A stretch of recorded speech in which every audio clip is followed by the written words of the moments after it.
Go. Hi, everybody. Welcome tonight to an informational workshop in regards to the COVID-19 vaccines.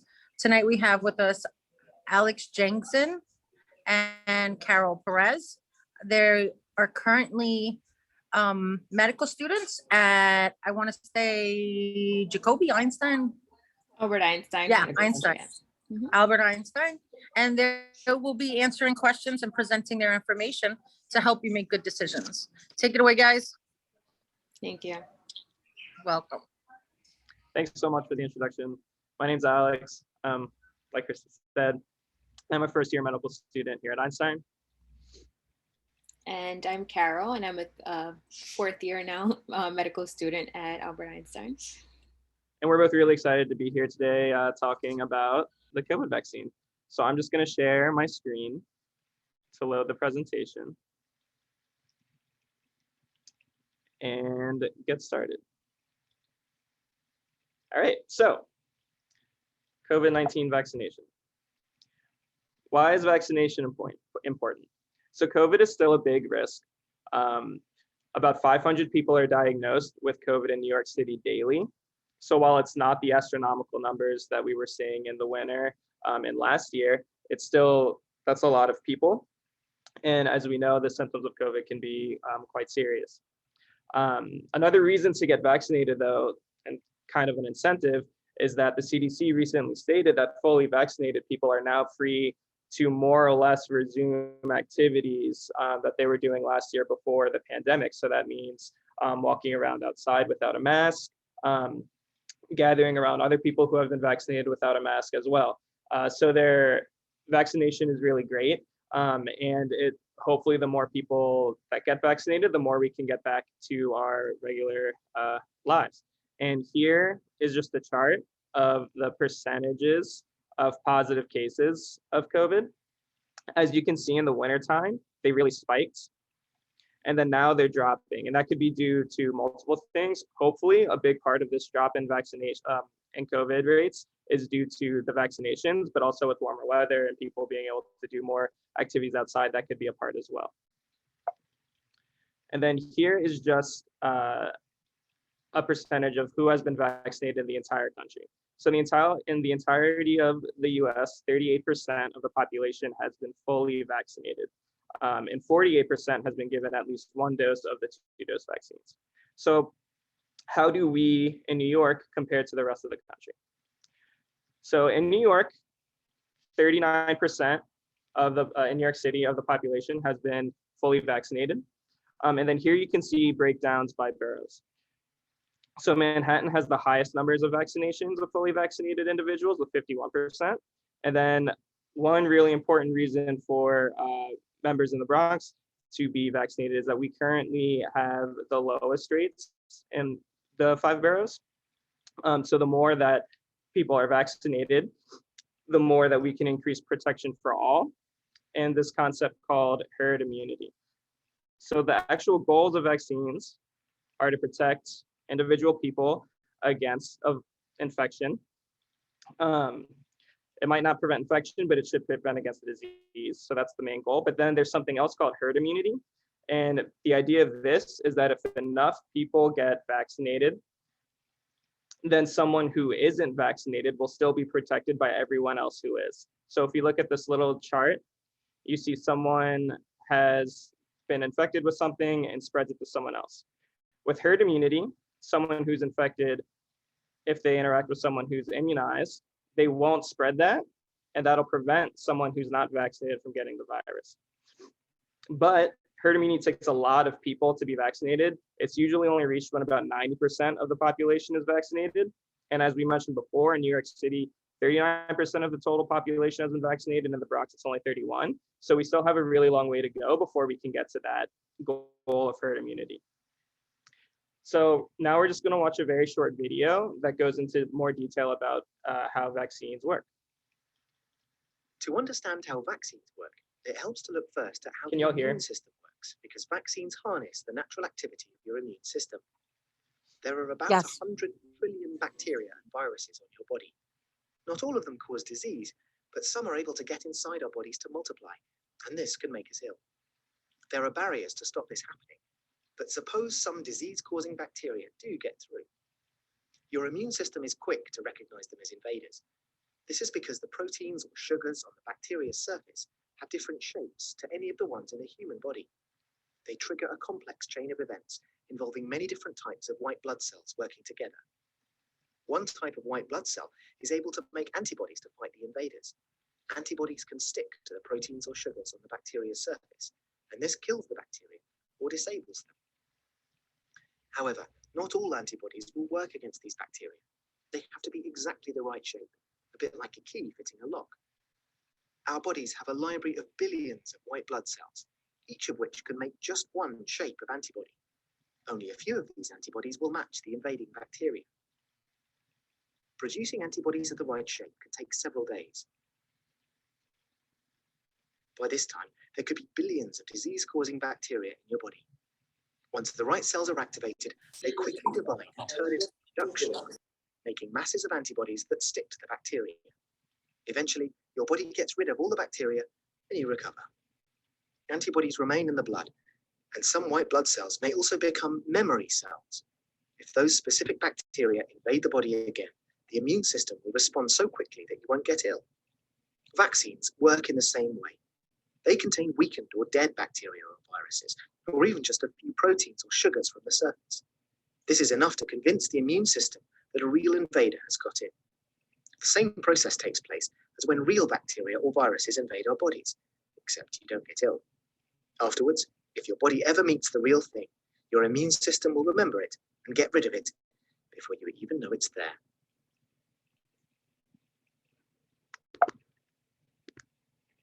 All right. Let me get back over to the presentation. Okay, so as the video pointed out, there's different types of vaccines, but one thing that we would just like to emphasize is that none of the vaccines that have been approved for COVID are live. That means none of the vaccines actually have the coronavirus in them. So when someone's given a vaccine, they're not given the coronavirus. They're just given tiny little proteins, harmless proteins that are unique to the virus that our body can then recognize and make antibodies for, as the video discussed. So the current available COVID-19 vaccines that we have are the Pfizer vaccine, the Moderna vaccine, and the Johnson & Johnson. The Moderna and Pfizer vaccines have some similarities, the first being that they're an mRNA vaccine, which is the method that the vaccine works. So basically how these vaccines work are when you get the vaccine, you get you get this information that goes into your cells, and that information produces a very harmless protein that's unique to the coronavirus. Our body then recognizes that that harmless protein isn't supposed to be there. We produce antibodies against it, and then we have them for future infections. These are given in 2 doses, so that's something to keep in mind. If someone's about to schedule the vaccine, that they will have to get 2 shots scheduled 3 weeks apart for Pfizer and 4 weeks apart for Moderna. One great thing about the Pfizer vaccine is that it's the only vaccine so far that's been approved for children ages 12 and older. And then Pfizer and Moderna are both highly effective against severe disease, and they are also very effective at preventing infection at all. So those are very effective vaccines, as is the Johnson & Johnson. And one huge benefit to Johnson & Johnson is that it's only 1 dose. So so that makes it a lot easier to get. There's no follow-up once someone gets their 1 dose of the vaccine. That's great. It's called a viral vector vaccine. And the way that works is basically inside the vaccine is a very, very harmless virus. Once that is in our cells, it does a similar mechanism. It produces a harmless protein that's unique to COVID, and then our body recognizes it's not supposed to be there and makes antibodies against it to prevent against future infection and severe disease. This one's been approved for ages 18 and older, and it's 72% effective against severe disease, although it's 86% effective against severe disease in the United States. So all three are great choices, which have benefits and pros and cons for each. So what side effects should people expect after getting a shot? These are very dependent on each individual. So everything we see here should be taken with a grain of salt. They may happen for some people, they may not happen for others, but the typical side effects that one can expect in the arm where someone gets the shot, there might be pain, redness, or swelling. Throughout the rest of your body, someone might have tiredness, headaches, their muscle pains, chills, fever, and they might feel nauseous. Serious side effects are very rare. However, a very small percentage of individuals have developed serious side effects. To prevent against this happening, or to be able to monitor it, after someone gets the shot, there's a 15-minute waiting period where they're monitored by healthcare professionals to make sure someone doesn't experience any serious side effect. And if they do, then help will be there for them if needed. And then lastly, can someone take medications to help with side effects? According to the CDC, it is not recommended to take medication before the vaccination. The theory is that, or the hypothesis is that this might reduce the desired inflammatory response. However, once someone gets the vaccine and after they develop symptoms, so if someone gets the vaccine and then 8 hours later they're feeling tired or they have a really bad headache, then it is okay to take Advil or ibuprofen or Tylenol if any of these are developed. And then, as y'all may remember, a few weeks ago, the Johnson & Johnson vaccine was paused briefly because of a fear of blood clots, which were reported in a few individuals who had been given the vaccine. Thankfully, they researched into the matter and they've determined that the Johnson & Johnson vaccine is perfectly safe for most people. And this is just a chart comparing the risk of getting blood clots from different things that someone might experience. So the actual Johnson & Johnson COVID-19 vaccine only has a 0.0000088% chance of getting a blood clot. That is very, very, very small. Alternatively, people who have gotten COVID-19 had a 20 to 30% chance of developing blood clots. The general population had a 0.1% chance, which also is very small, but is still much bigger than the risk from the Johnson & Johnson vaccine. And then individuals who might be taking hormonal birth control have a 0.3 to 1% chance of developing blood clots. Again, a very small risk, but significantly higher than the Johnson & Johnson vaccine.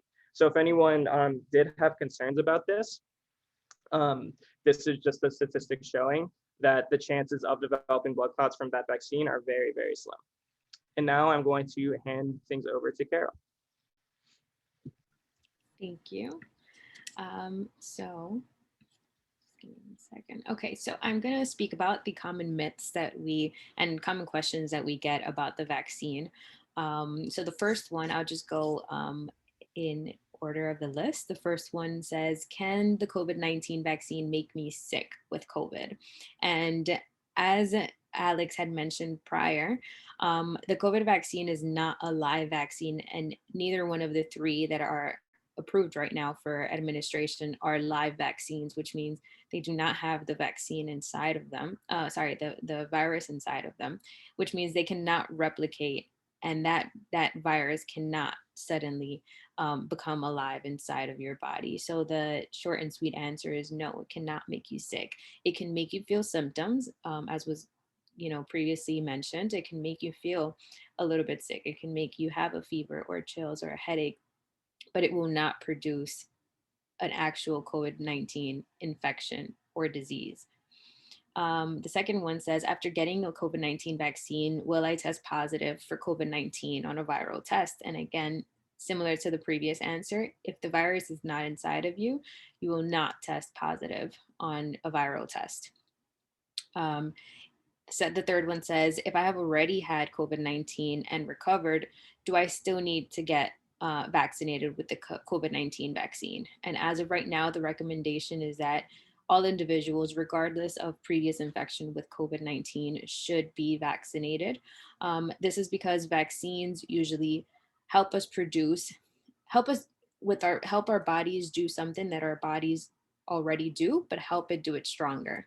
So yes, after an infection with whether it is a virus or a bacteria, our bodies naturally create a response and then have a memory disk that says, you know, next time I see this thing that isn't supposed to be here, I'm going to remember it and I'm going to attack it stronger. So what a vaccine does is just make that response even stronger than what our bodies already naturally do. So it's kind of taking advantage of that natural machinery. Um, in addition, we don't know how much time those antibodies after a natural infection, we don't know how long those natural antibodies last for, but we do know that it's very likely that the vaccine increases the length of time that those antibodies can remember the virus and produce a response after that. Another common question is, will COVID-19 vaccine alter my DNA? And the answer is also no.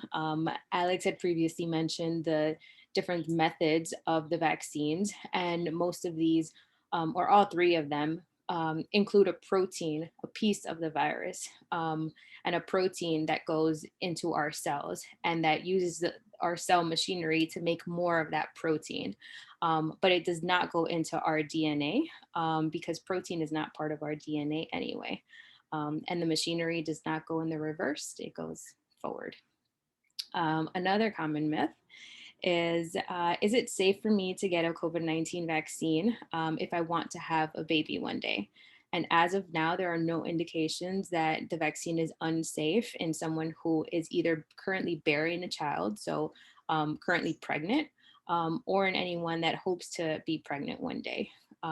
So as of right now, there is no evidence that it affects any changes in fertility for whether it be a male or a female.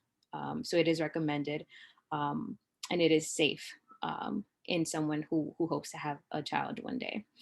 Another one is, if I have a history of an allergic reaction due to vaccines, should I not get the COVID-19 vaccine? And this one, there are little caveats to them. So if the individual just has an allergic reaction to vaccines, period, you want to preferably find out what it is, what component about these vaccines is it that you're allergic to, and at what severity.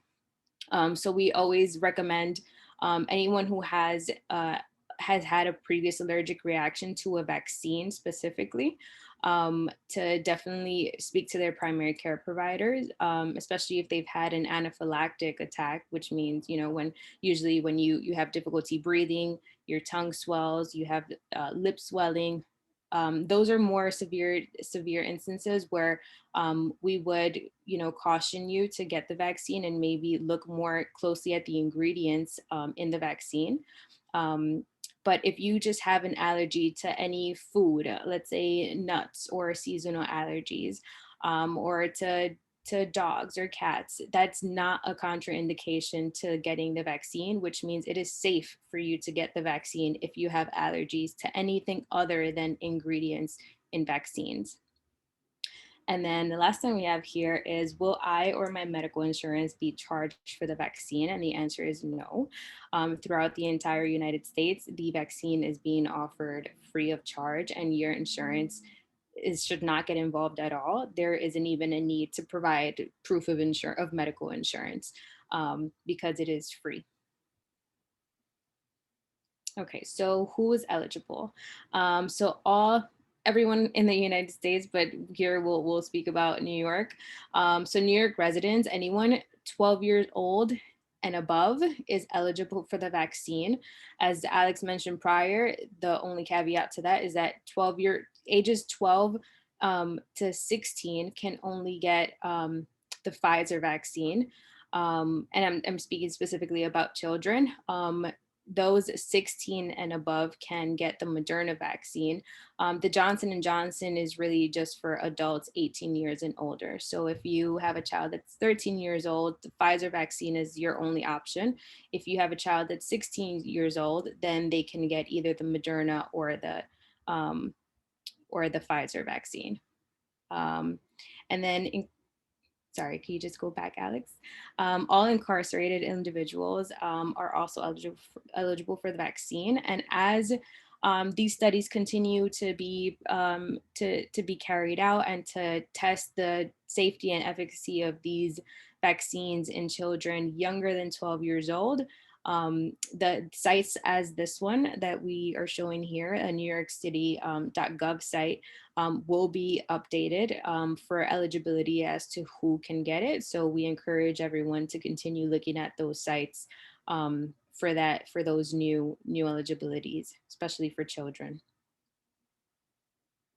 Okay, so then when you're thinking about, I have three options, which vaccine should I get if you are interested in getting the vaccine?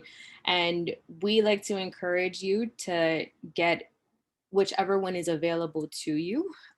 If all three are available to you and it's about you just choosing one of them, we want to also help you in mentioning about the 2 doses versus 1 dose, and about the follow-up in between. So if you want just a 1 dose and don't want to have to follow up, or you're going to be traveling somewhere and you're not going to be in the same place, maybe in the next month or 3 weeks, then the Johnson & Johnson is that 1 dose that would be quick and easy and would be probably your best bet. If you are looking to get either the Pfizer or the Moderna vaccines, which are both 2 doses, you also want to consider that the Pfizer vaccine, you have to be around and around the same place that you got the first dose. You're going to have to be around there, the same place, in 3 weeks. For the Moderna vaccine, it'll be you have to be around the same place in 4 weeks. So keep that in mind just in terms of scheduling. And then should anyone not get the vaccine? So of course, anyone who has a severe allergic reaction to an ingredient in vaccine specifically, then we would encourage you to speak to your primary care provider, because we would caution you to get the vaccine in that instance.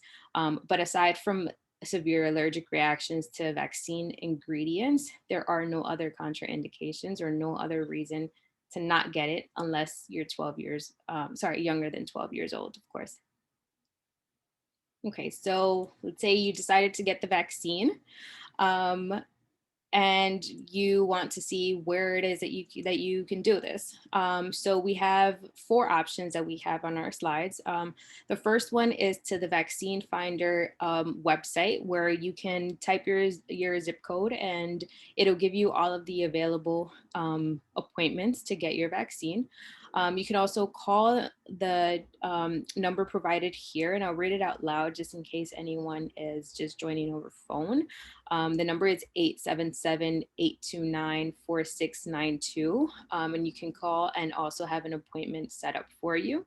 And then if you're a Montefiore patient, there's also a link that we provided here where you can specifically get your vaccine through Montefiore, and it should be a little bit easier to get it through them, and maybe even in your primary care site. And then we have one other option in our next slide.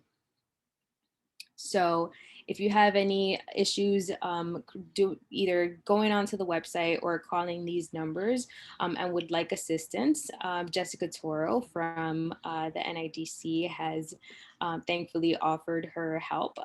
So you can contact her to her extension, and she would be happy to assist you in helping you with that vaccine appointment. So Alex is actually going to show us just a demonstration on the Vaccine Finder site of how we would go about looking for an appointment. Thanks, Carol.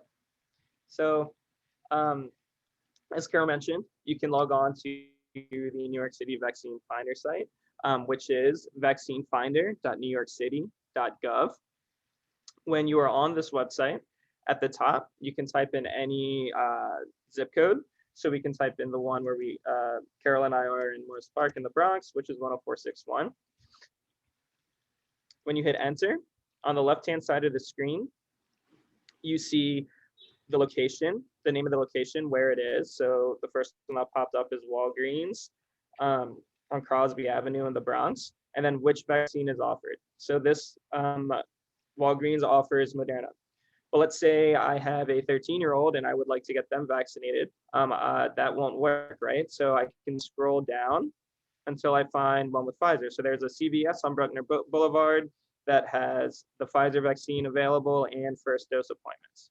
So once you do that, you schedule the appointment, and then you click schedule appointment, and that'll prompt you to fill out a form in order to schedule an appointment. So this is, if someone does have access to a computer, this is a very easy and streamlined way of scheduling either their first or second dose COVID vaccine. Thank you, Alex. And then on our next slide, there's this nice, cool new notification that came out recently about getting free rides through the MTA with your vaccination. So for anyone that either, has a busy schedule and can't make an appointment for whatever reason, we also want to show you that there are these pop-up sites in certain train stations. The closest one here in the Bronx would be the East 180th Street pop-up site. So that's Monday to Saturday, 8 a.m. to 1 p.m. And for these, you don't have to make any appointments. You just go and get your vaccine. Just one little caveat to this is that it's a 1-dose shot. So currently the only 1-dose shot available is Johnson & Johnson. I'm not sure if they can specifically put Johnson & Johnson on their flyer, but just so you know, the 1 dose would mean Johnson & Johnson. So this is a cool, you get a 7-day free Metro card with your vaccination. So it's 2 for 1. Okay, so let's say you've gotten your vaccine. Now what comes now? So you want to make sure that you keep your documentation about receiving the vaccine. There is this cool app that's called New York State Excelsior Pass Wallet, which is, you can just put your information there. Get the little card that you get at the end of when you're vaccinated. You can take a picture of that, save it in your phone. And then if you're a Montefiore patient or a patient anywhere else that has these online charts like my chart where you can see your information, you'll be able to have proof of your vaccination, date and time on there always for your access. And then when we want to also encourage everyone, when you do get your vaccine, if you do get it, the CDC always gives these little these scan codes and also a website for you to give any feedback on any side effects that you experience.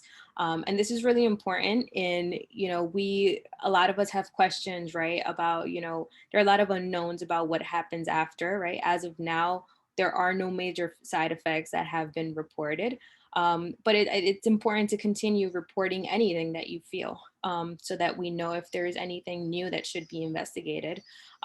Just like that happened with the Johnson & Johnson and the blood clots. Even though it came out that it's very unlikely to produce an increased risk of blood clots, it's something that warrants investigation, and it's something that we can continue to be transparent about. So it's important, we encourage everyone to give feedback on any side effects that you feel. And then we also want to remind everyone that fully vaccinated means having your 2 doses or your 2 shots. If you get the Moderna or the Pfizer vaccine, or of course just your 1 shot with the Johnson & Johnson, but it's also, you're not fully vaccinated until 2 weeks after your 2nd dose. Okay, so it takes time. We spoke about antibodies, and in that video, it showed how, it produces this immune response. It takes time for our bodies to produce that. So make sure that you're not, if you decide to not wear masks in certain, crowded places, etc., where there is a risk, you want to make sure that you're considering that you're not protected with that 2nd dose until 2 weeks after that 2nd dose. And then we want to, of course, encourage you to continue using methods of protection as we have been using for more than a year now.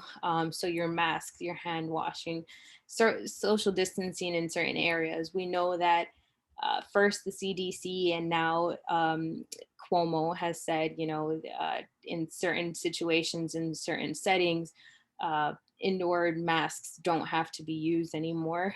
Those are things that you can also decide on a personal basis if you want to consider continuing to use your mask. But we do encourage you, especially if you're not vaccinated, or if you're around people that have not been vaccinated, to continue using those methods of protection from COVID. I see in the chat there is a question that says, do you think it's too soon to start opening up and having people ditch the mask? So I think this is, it varies from person to person. I think, in my opinion, what I would do for myself and what I would suggest to my family members is to, if you're outdoors and if you're able to show socially distance from people, then I personally and for my family would say, I'm comfortable doing that and not wearing my mask outside if I'm socially distant from people. I'm not too sure if I'm very comfortable at this point not wearing a mask indoors, even though I myself am fully vaccinated. But I think it's an individual decision to make. Alex, I don't know if you want to give your opinion on that. No, I agree. Actually, I second everything. Yeah. Yeah. Yeah, I think with time we'll know, could we continue to lower our guard, or should we kind of keep it up for a bit longer? And then just another reminder for what happens after the vaccine, the last vaccine. There have been questions and there is talk about booster shots. So similar to the flu vaccine, how it's a yearly vaccine. It's very likely. So the Moderna and the Pfizer administrators have said, and recently said, I think just a few days ago, that they do believe that we will most likely need boosters for these. I'm not sure about the Johnson and Johnson. I haven't heard, any comments from them. But with the Moderna and the Pfizer, they are saying that we will most likely need booster shots at least within 12 months, so at least yearly. And it would be very similar to getting the flu vaccine.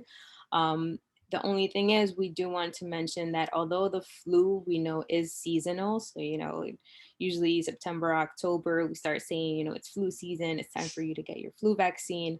We want to remind you that COVID is not considered a seasonal virus.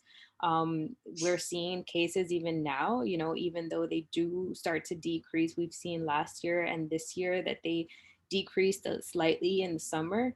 We want to remember that other things that we've been doing have also been contributing to that decrease, and it's not just the weather, right? So like we mentioned previously, the vaccinations, keeping social distance, wearing our masks, those are all things that we need to remember and not just say, COVID is seasonal and I'll wait till September, October, when the weather starts getting cold to get my vaccine.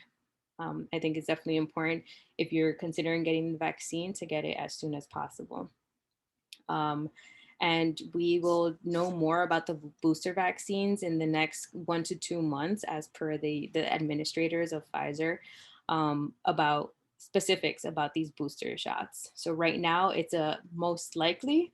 In 1 to 2 months, we'll know if yes or no they're indicated.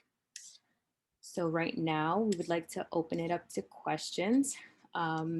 There is another question in the group chat that says, I think it was meant to say, when can children under 12 get the vaccine?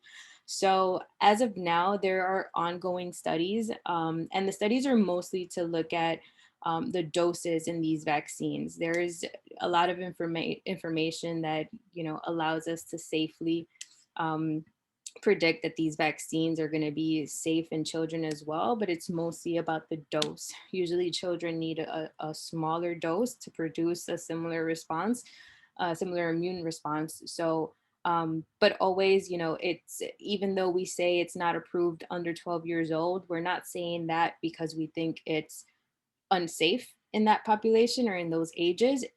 We can't tell you for sure that children less than 12 years old can get it because we just don't have information on it. So we want always information and to make educated decisions before we say, yes, you're fine to get it. And that's what we're waiting for. So it's predicted that by about September or October, there will be a decision as to whether children, I think as of now, um, uh, one of the, I'm not sure if Pfizer or Moderna is looking at children 6 months to 12 years old, and the other is looking at 2 years old to 12 years old. So definitely a wide range of ages in children. But again, those investigations are continuing to be done right now, and we, as of now, don't have an answer to those.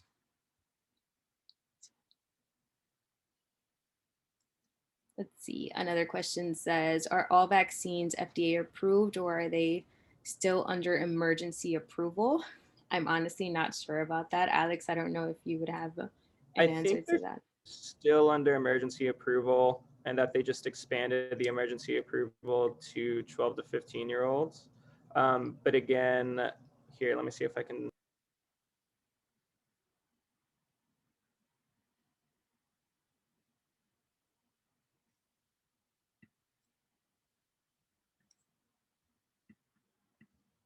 And just while Alex looks that up, I just want to, we should have mentioned this at the beginning, but I just want to remind everyone, if it wasn't known already, Alex and I are not sponsored by any vaccine company. We're not sponsored by even Einstein or Montefiore. We're not paid to do these talks and give this information. We really do this because we really do believe um, in the need to educate our population, and in the need to spread the information that we believe would help us, get back to what was once our lives, all of our lives, and to a safer place. And that's really why we do this, not for any other reason.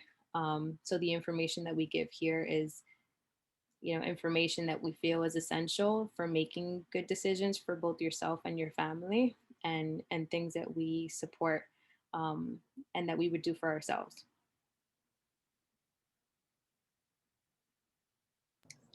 So for Pfizer, at least, it says that the vaccine is still under emergency use approval.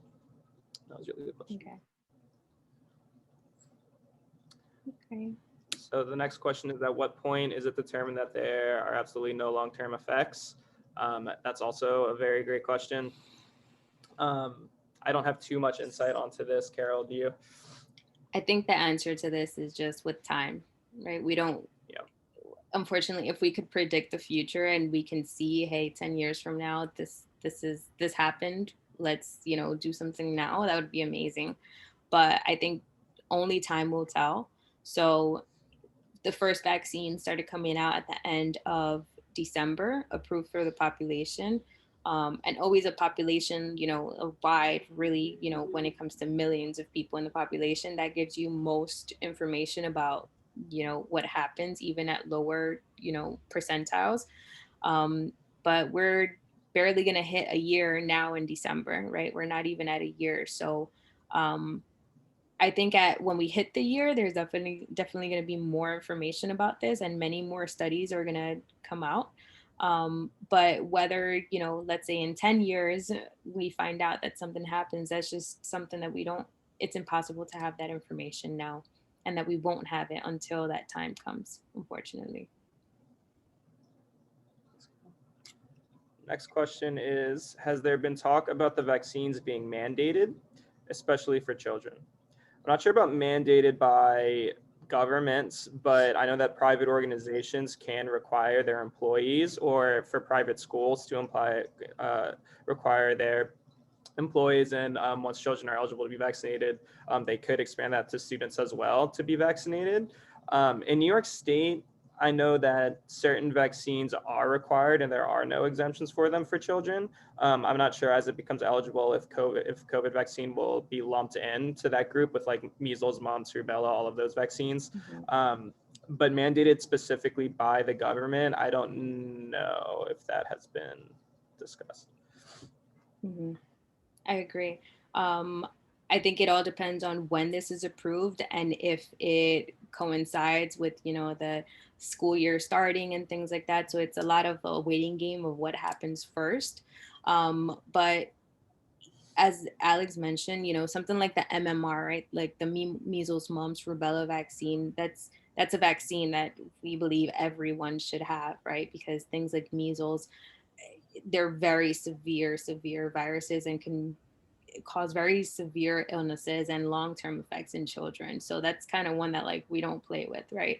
And even that one, it's not, you know, a government mandate to get your child vaccinated with the MMR vaccine, but it is for, I would say, almost all schools in the US required for kids to have the MMR vaccine to be able to go to school. You know, we mentioned the COVID vaccine as being something similar to the flu vaccine in that it would be yearly. So I don't see this being necessarily a mandate to go back to school, because that would just, it would come in between a lot of, you know, I think a lot of, you know, human rights and personal, you know, decision making issues would come up. So I don't think it would be mandated just for schools specifically. But in terms of things like travel, I think there's already certain airlines saying that it's mandated for travel, you know, through their airlines. And I can see that very well being something that they would mandate in the future for travel, or even for, you know, employment, for to go back to work or to even start a new job. You know, we would hope that someone, if you do decide to get the vaccine, that it's not just because someone is pressuring you in order to get a job or in order for your kids to go back to school, that it's something that maybe, especially after this talk, you understand a little bit more about, and the importance and the low risk that it comes with the specific vaccine. But it's definitely something to consider always. We also want to keep in mind that our kids, when you send them to school, it's, they're gonna be around other people no matter what, whether it be teachers, other kids, parents picking kids up from school, that may be exposing your children to COVID.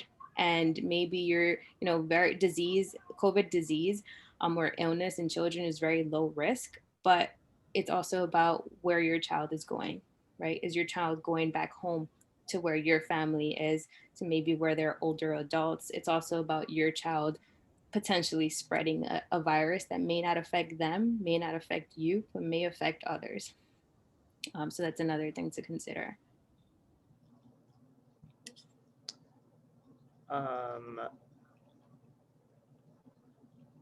Next question is, why is it taking so long for FDA to approve? And that is a great question. Normally vaccines just take a very long time to get approval. There's a whole lot of trial phases and research that goes into ensuring that vaccines are as safe as possible. With COVID, they did a lot of trial phases as well on a much shorter timeline, just because of the drastic nature of the coronavirus and what it was causing throughout the world. So the FDA still wants to go through all of the regulatory processes that they can, with the exception that they want to provide it to as many people as possible right now to prevent further damage done by the pandemic. And then Christy, thank you for clarifying this, responding to the chat that you can't send your children to school if they don't have the vaccines. And they changed the law recently about even religious purposes in New York State, and that only some medical issues are considered as an excuse.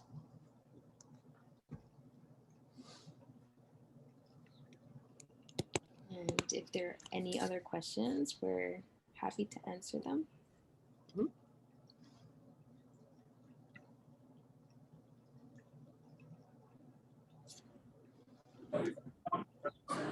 I don't see any other questions. Do you guys? Am I missing something? No, I think we're all good. So, you guys did awesome. Thank you so much. Thank you. Thank you guys. You know, we encourage you guys, we see that this is being recorded, to please share this with, you know, whether it be friends, family members, or anyone else in the NIDC. Because as we said, our main goal is to help educate our population, and just provide information so that you can make an educated decision, whatever that decision may be.